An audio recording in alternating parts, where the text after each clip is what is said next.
우리가 얼마 전에 이제 설을 보냈는데요. 우리 아이들은 이 설이 되기 전부터 굉장히 기대하는 마음이 있더라고요. 언제 설이 되냐, 빨리 됐으면 좋겠다. 아이들은 왜 기다릴까요? 이제 뭔가 분명한 그 목적이 있거든요. 아이들에게는 아, 그날에 어떤 일이 있는지, 자기에게 어떤 유익이 있는지 알아요. 그러니까 기다리는 거죠. 그리고 정해진 날짜, 설이라는 정해진 날짜가 있으니까 하루하루 지나갈 때마다 기대감이 점점 커지죠. 이제 세 번만 자면 된다, 두 번만 자면 된다, 한 번만 자면 된다. 그러면 우리 아이들에게는 뭐 먹을 거는 물론이거니와 자유 시간이 주어지니까 마음껏 하고 싶은 거 하고, 또 거기다가 가장 기다리는 세뱃돈도 받고. 아이들에게는 설이 너무 좋은 날이죠. 기다리는 게 즐겁습니다. 제자들이, 예수님이 이제 제자들에게 너희가 약속하신 것을 기다리라고 승천하셨어요. 그리고 제자들은 그 약속하신 성령님을 이제 기다리고 기도하고 있는데, 그럼 제자들은 성령님을 기다릴 때 어떤 마음이었을까요? 아이들이 설을 기다릴 때 마음과 같은 부풀고 기대감, 설레고 이런 게 있을까요? 저는 그런 건 아니었을 거라고 생각합니다. 왜냐하면 제자들에게는 정해진 날짜가 없어요. 무슨 말이냐면 설은 정해진 날짜가 있으니까 3일 남았다, 이틀 남았다, 하루 남았다 할 수 있지만, 도대체 성령님은 언제 오시는 거야? 기도를 하루 하고 이틀 하고 3일 해도 안 와요. 그럼 또 언제까지 기도해야 되는 거야? 막연하다라는 거죠. 기대감이 있기보다는 막연함이 더 클 수 있습니다. 그리고 정말 오시는 거야? 이런 의문도 생길 수도 있죠. 또 그들에게는 성령님이 오시면 어떤 일이 일어나는지도 몰라요. 아이들은 그 설날이 어떤 날인 줄 알아요. 자신들에게 어떤 유익한 일이 생기는지 알아요. 그래서 기다리는 게 즐겁지만, 제자들 입장에서는 성령이 임하시면 권능을 받고 하는데 도대체 어떻게, 어떤 현상이 나타나고 자신들에게 어떠한 권능이 임하는지 아무것도 몰라요. 그냥 예수님이 전한 말씀 하나만 막 갖고 기도하는 것 뿐입니다. 그러니까 기다리면서도 저에게 좀 불안한 마음도 같이 공존했을 것 같습니다.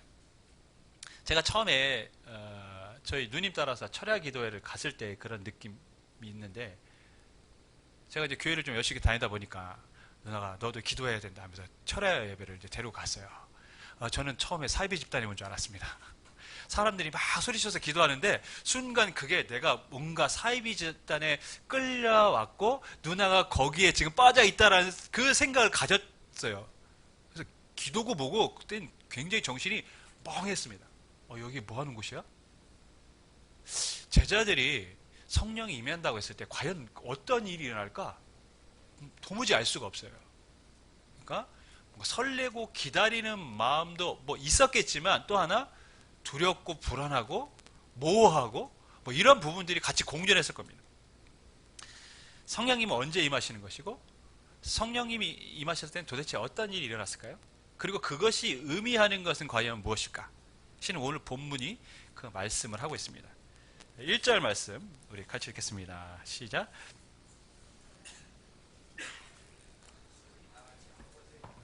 오순절 날이 이름에, 우리는 오순절에 성령님이 임하셨다라는 것을 이미 알고 있습니다. 왜? 사도행전을 통해서.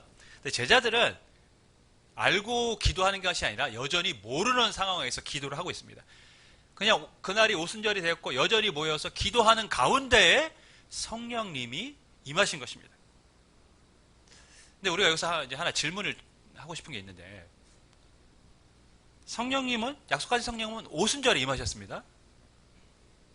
그럼 하필 왜 오순절에 임하셨을까요? 그죠? 오순절 하루 전날도 있고 오순절 다음 날도 있고, 아니면 좀 더 며칠 지나서 임할 수도 있고 한데, 굳이 그 이스라엘 백성이 지키는 그 절기에 성령님이 임하셨을까요?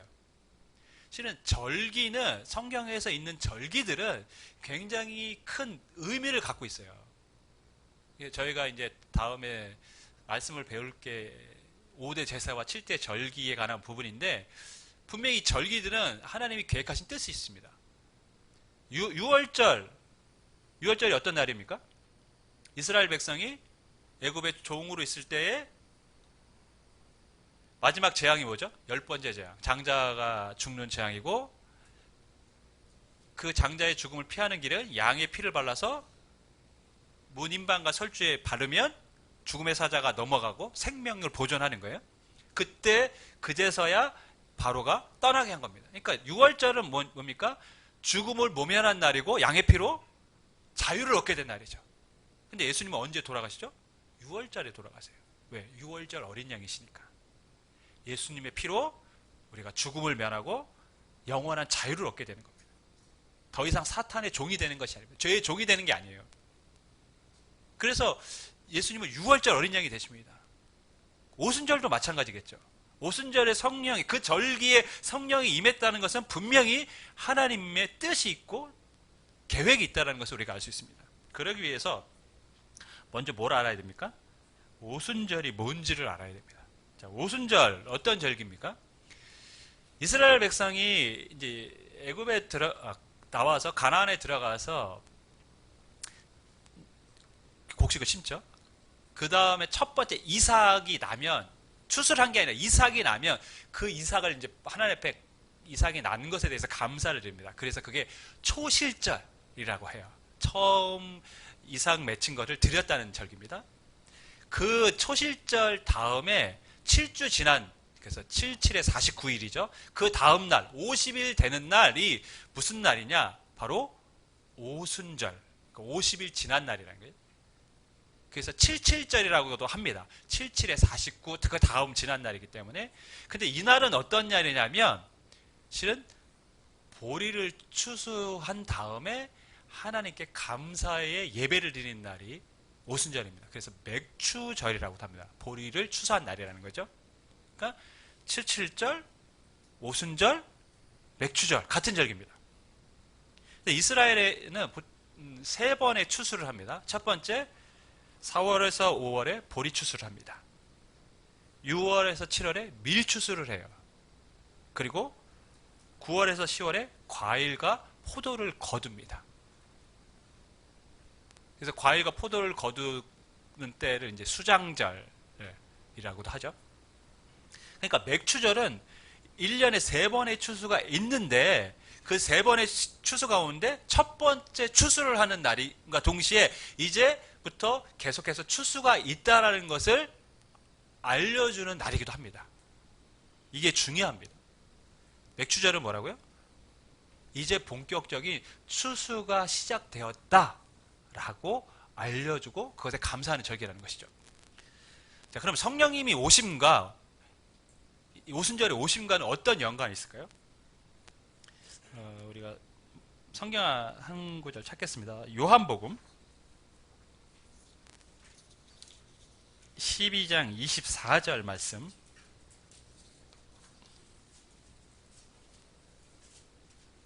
요한복음 12장 24절.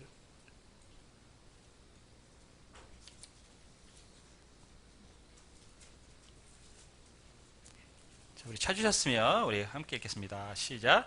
내가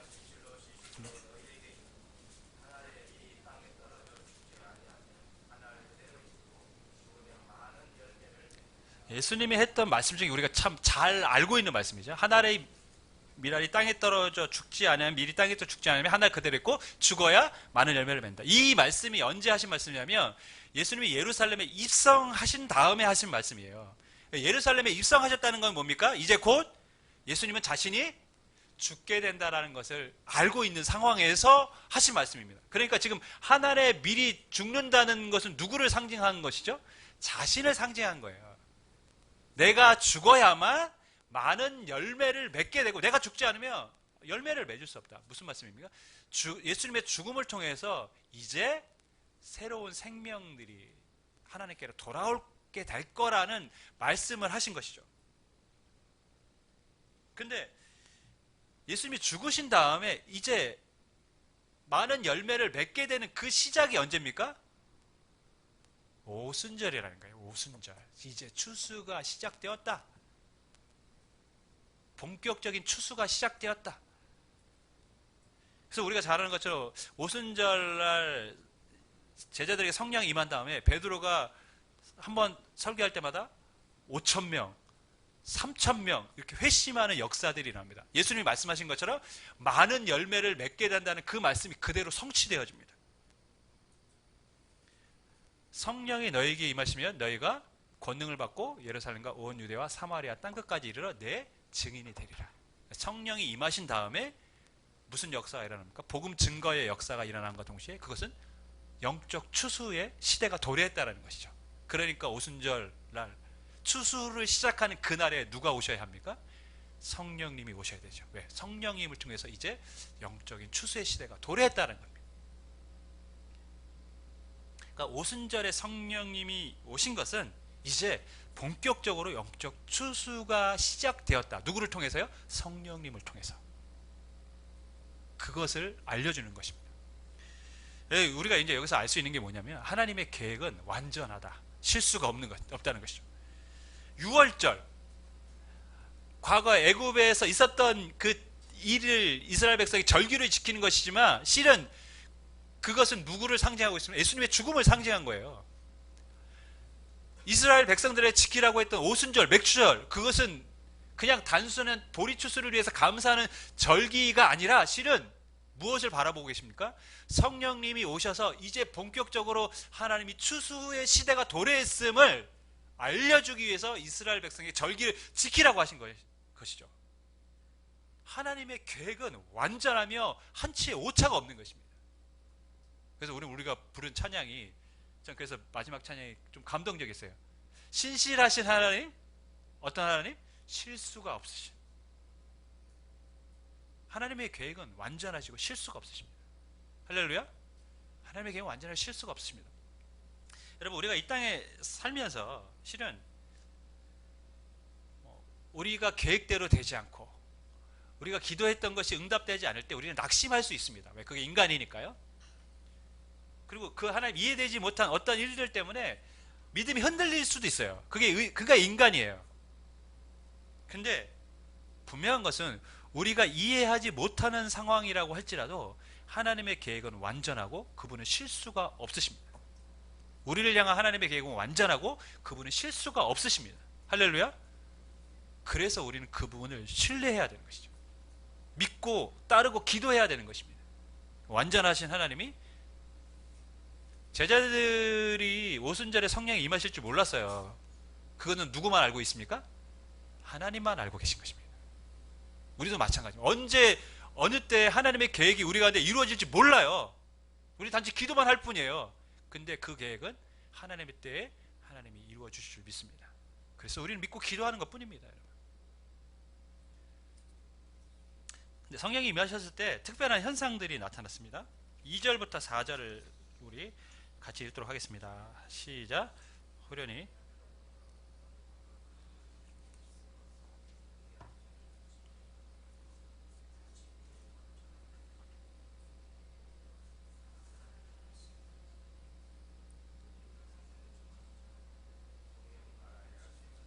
다른 언어들로 말하기 시작해요.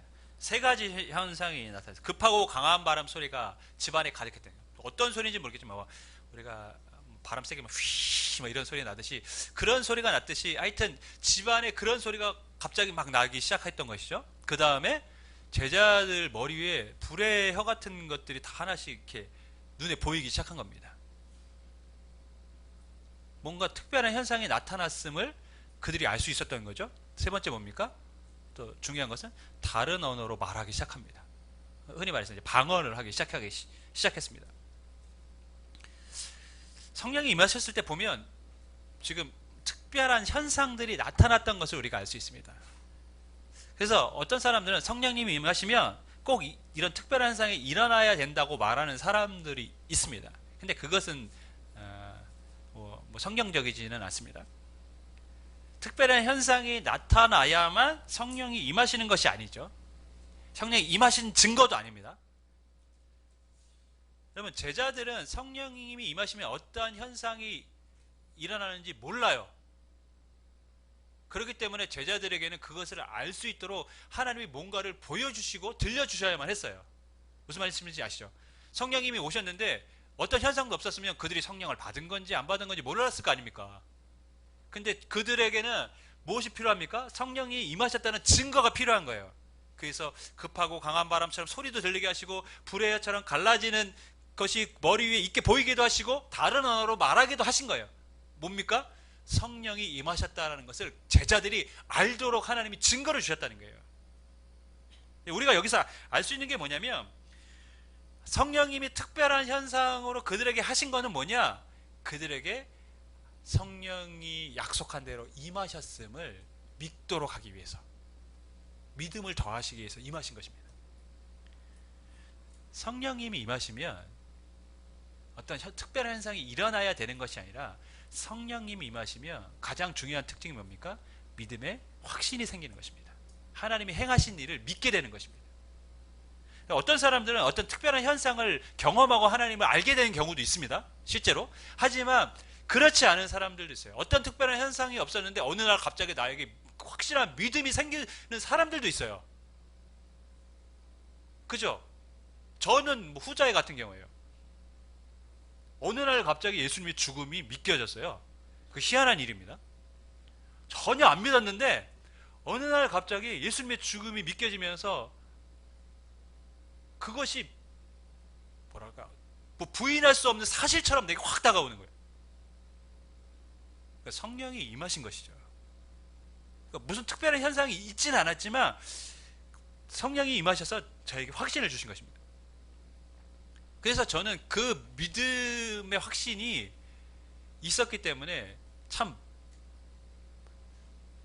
어떤 저의 뭐 눈에 보이는 뭐 신체적인 뭐 변화, 뭐 놀라운 기적이 일어나진 않았지만 그 은혜가 너무 컸기 때문에 굉장히 많은 눈물을 흘리며 살았던 기억이 있습니다.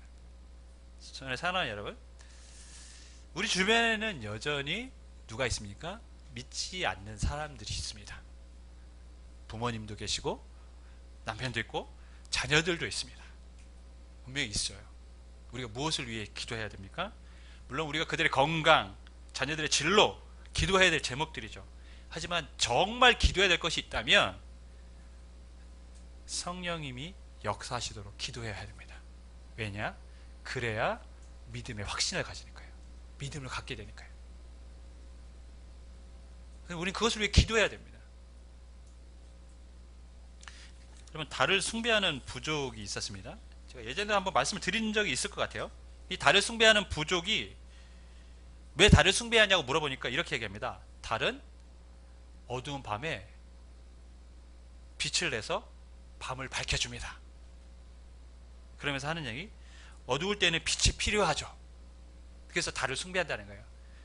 하지만 저 바보 같은 태양이란 놈은 한낮에 빛을 냅니다.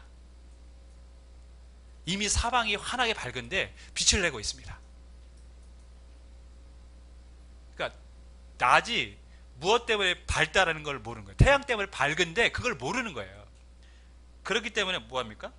태양에 대해 무지했기 때문에 태양에 대해 평가절하하고 태양의 고마움을 모르는 거죠. 저는 이 방언에 대한 부분도 한국교회가 이런 오해를 하고 있다고 생각합니다. 방언에 대해서 오해를 하다 보니까 방언에 대해서 평가절하하고 방언의 기능, 능력에 대해서 잘못 이해하는 사람들이 많습니다. 하나님은 왜 방언을 주셨을까요? 다른 언어로 말하게 하셨을까요?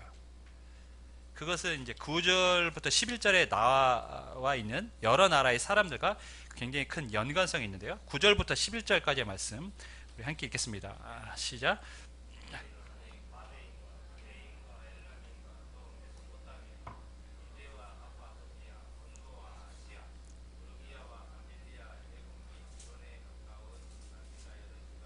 사람들과 노마로부터 온 나그네 곧 유대인과 유대교에 들어온 사람들과 그레데인과 아라비아인들이라 우리가 다 우리의 각 언어로 하나님의 큰 일을 말함을 듣는노다 하고, 지금 굉장히 많은 사람들이 많은 지역에서 많은 나라에서 예루살렘에 모였습니다.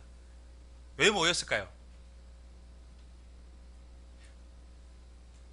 이 사람들은 그 유대를 중심으로, 예루살렘을 중심으로 보면 동쪽 소아시아, 서북 쪽에 이제 북아 아메리카, 서쪽으로 가면 유럽, 마게도니아, 그러니까 예루살렘을 중심으로 사방에 흩어졌던 여러 지역에 있던 사람들이 모여 있습니다.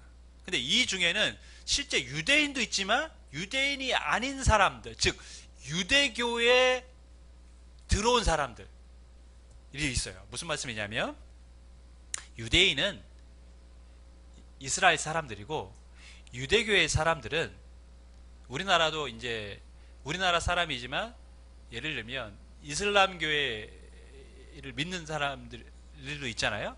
마찬가지로 세계 각국에 있는 사람들이 유대인이 흩어지면서 뭘 세웠습니까? 회당이라는 걸 세웠는데 그 회당을 통해서 그들도 유대교를 알게 돼서 유대교에 들어온 외국 사람들인 거예요. 그러니까 그 사람들이 다 지금 어디로 모였습니까? 예루살렘에 지금 모인 겁니다. 왜 모였을까요? 오순절은 이스라엘 백성들에게 하나님이 지키라고 한 3대 절기 중에 하나입니다.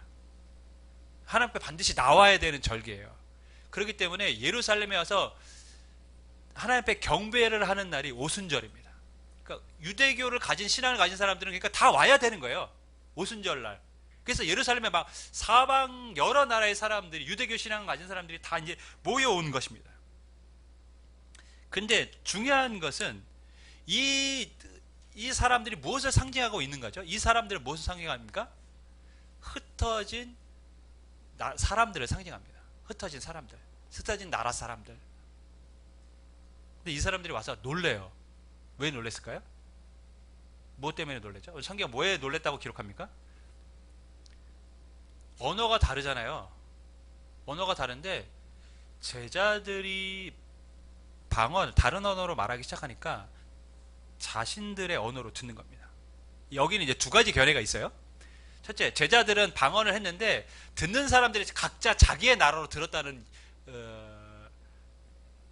무슨 말인지 아시죠? 저는 이렇게 얘기를 하고 있는데 여기 중국 사람, 일본 사람, 뭐 독일 사람, 뭐 아프리카의 어떤 부족 사람 있는데 제가 한국말로 얘기하지만 그 사람들은 자기 나라 말로 들었다는 것처럼 해석하는 분들도 있고, 또 다른 해석은 제자들이 각각 다른 나라어로 말하기 시작했다는 거죠. 저만 방언한 게 아니라 예를 들면 저가 얘기를 하는데 제가 오늘 갑자기 영어로 지금 얘기를 하고 있는 거예요.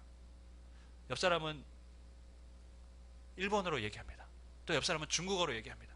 그러니까 흩어졌던 사람들이 보니까 이 제자들이 다 자기 나라 언어로 말을 하고 있는 거예요. 무엇인지는 우리는 정확히 알 수는 없지만 중요한 것은 이 사람들이 다 와서 자기 나라의 언어로 하나님의 큰일, 예수님이 어떤 일을 하셨는가를 듣게 되었다는 것이죠. 즉 복음을 들었다는 것입니다.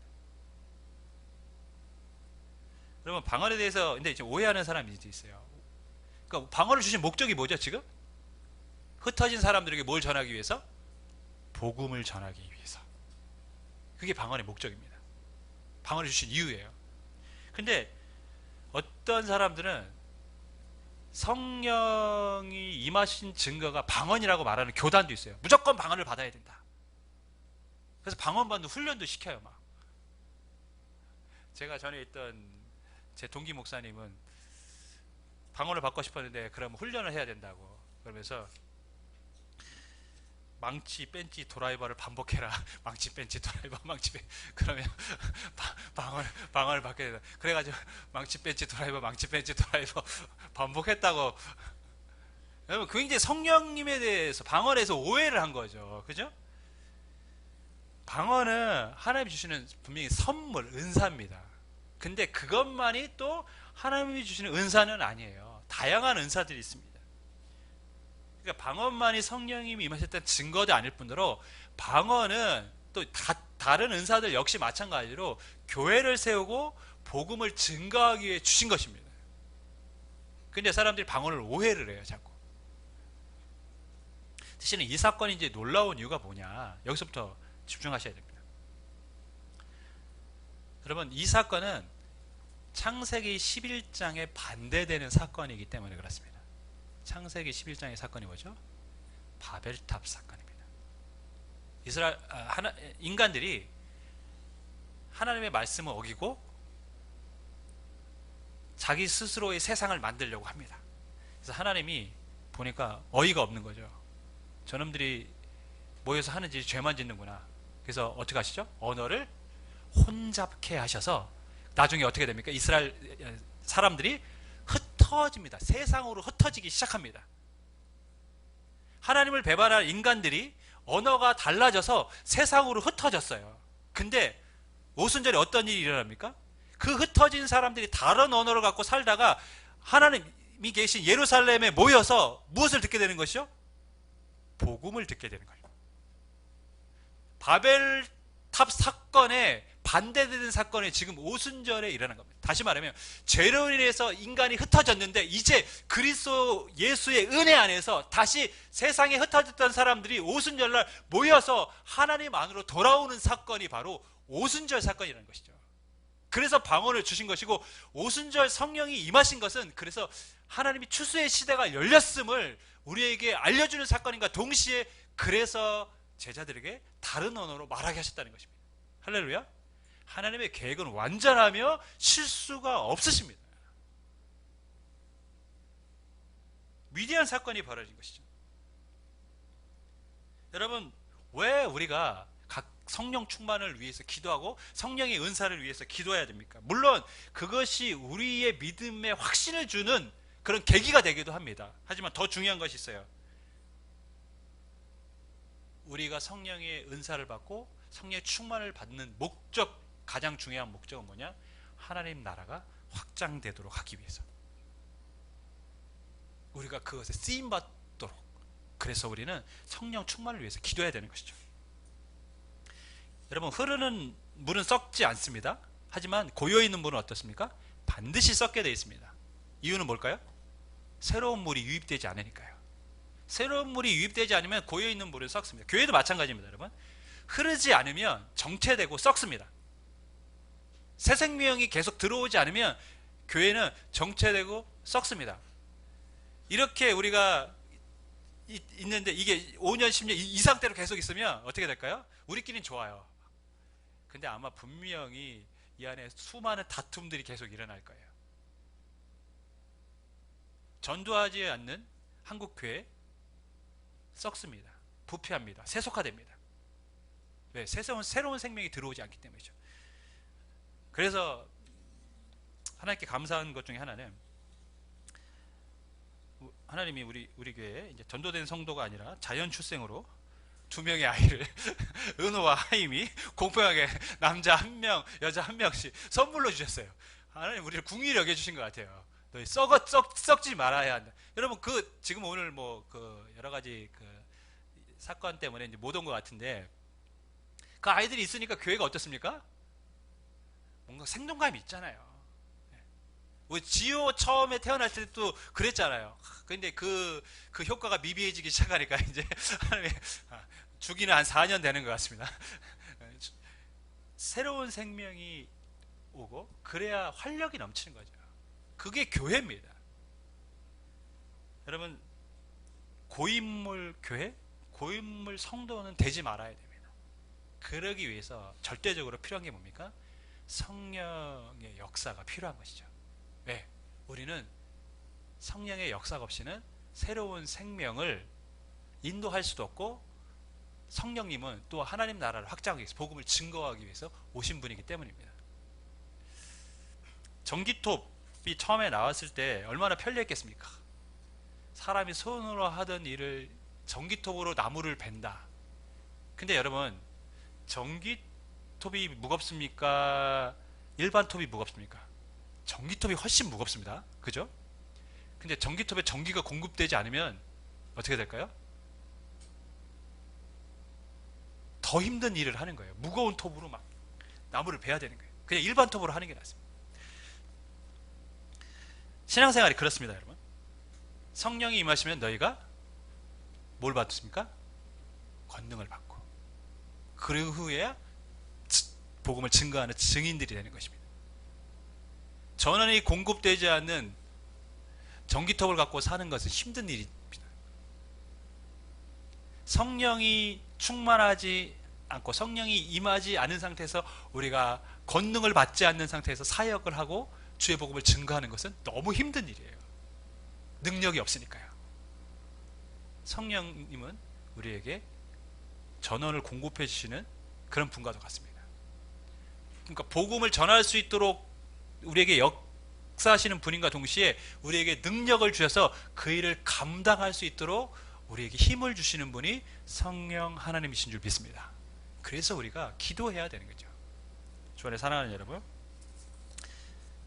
우리가 할 수 없는 일을 성령님은 하게 도와주십니다. 실은 우리는 우리의 가족들, 남편, 자녀들 감당할 수가 없어요. 세상에서 가장 힘든 전도가 가족 전도라고 합니다. 감당하기 쉽지 않습니다. 성령의 능력, 도우심이 필요한 줄 믿습니다. 올 한 해 우리가 기도함으로 성령의 능력을 받고 이 오순절 대추수의 역사의 시작을 알렸던 성령님의 임하심을 우리가 경험하고 우리 여러분의 가정도 우리 하나성문교회도 올 한 해가 영적 대추수의 시작점이 되는 성령의 역사를 경험하는 한 해가 되기를 주님의 이름으로 간절히 축원하겠습니다.